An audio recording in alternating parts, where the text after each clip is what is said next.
Hey guys, welcome back to Hanging with the Kiddos Creative Creations. I'm Latoya and thanks so much for stopping by my YouTube channel to hang out with me. In today's video, I'm going to be showing you how I created this TikTok chip bag template over on Canva using our chip bag template. If you're interested in a template, you can find it in the description box down below. You can do a quick Google search to find the TikTok images that I used in this video. And make sure you watch the video to the end for this week's freebie. Stay tuned. Alright guys, so before we hop into the video, if you haven't subscribed already, make sure you hit that subscribe button and make sure you hit that notification bell so that you can be notified when I post more videos. Alright, let's get started.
Alright guys, thanks so much for watching the video to the end. As I mentioned earlier, I was working over on Canva.com using the chip bag template.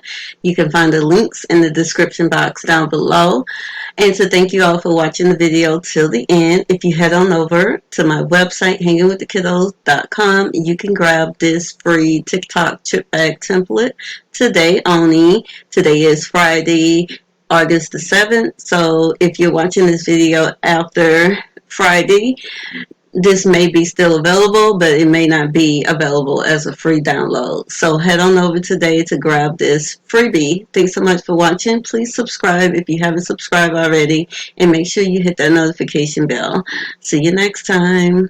Bye.